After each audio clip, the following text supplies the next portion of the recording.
So during the press conference of Ja'Marr Chase and T. Higgins getting announced that they just got a crap ton of money, was it like 280 million between the two?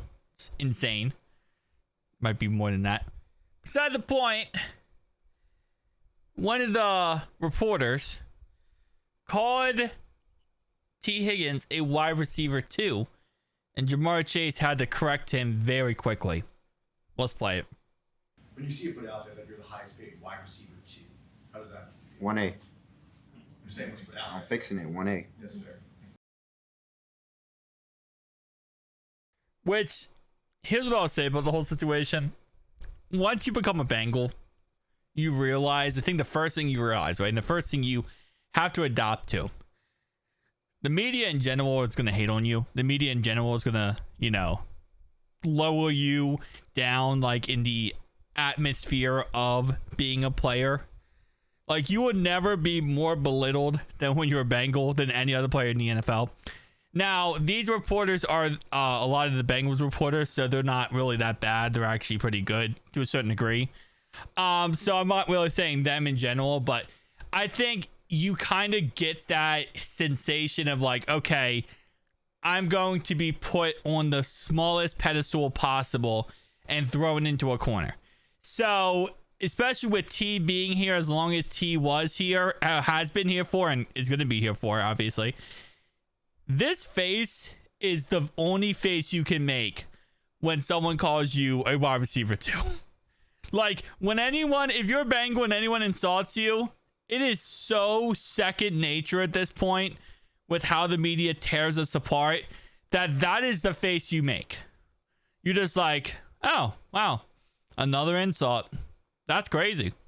Can't believe you actually said something negative about us. Funny. Like, that's really the only reaction you can give. Now, again, this situation wasn't as malicious as I'm making it out to be, but I'm just saying in general, and this goes to any future draft pick we have, when you come to Cincinnati and you become a Bengal, just remember one thing. You got to take everything people say with a grain of salt, because people are going to tear you a new one. Up, down, left, right, center, A, B, up, down, left trigger, right trigger. Like, they're going to go at you for everything.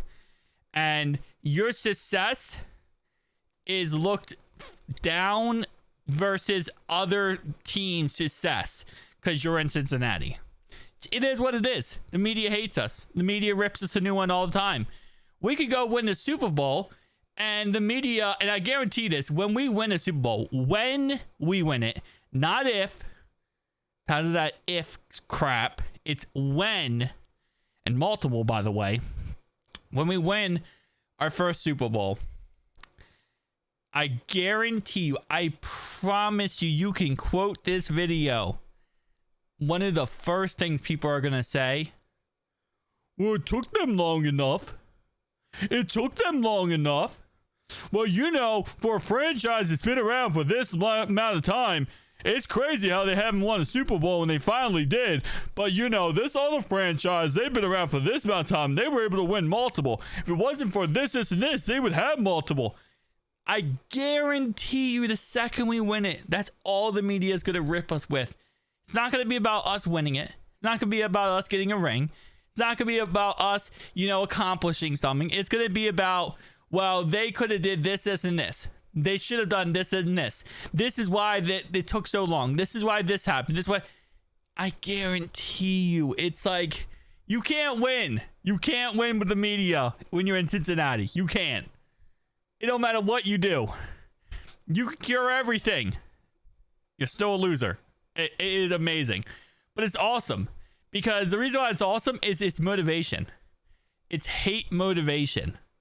They hate to see us win. And that's exactly what it is. And also, a little side note, bro, Ja'Marr Chase had the devious face, bro. This man was on demon time with that look. That's some demon time look right there. I don't want to ever see that look again.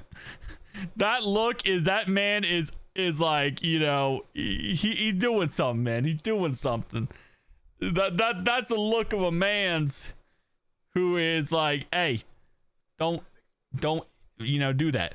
Now, is T. Higgins a wide receiver too? I think he's above wide receiver too. I think I agree with Chase. He is a 1A, 1B.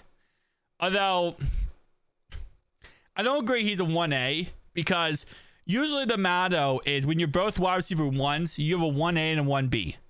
Chase is the 1A and T is the 1B. So it's like 1A, 1B. It's not, you can't say like, oh, well, Chase is the 1 and then 1A is that. At least that's not how I look at it. I look at it as like a 1A, 1B type scenario. You have 1A, Chase, 1B, T, and then eventually 1C is going to be Yoshi, which I feel like a lot of people have forgot about him this offseason so far. So I'm going to put out his name as much as humanly possible to kind of bring him up again and again because he needs some love. And it's been very quiet about Yoshi. So, Yoshi, we love you, man. We love you. I will say, though, Yoshi low-key got a lot of love when he started taking off. And then after that, he got the Cincinnati treatment. Like, he had a lot of love at first.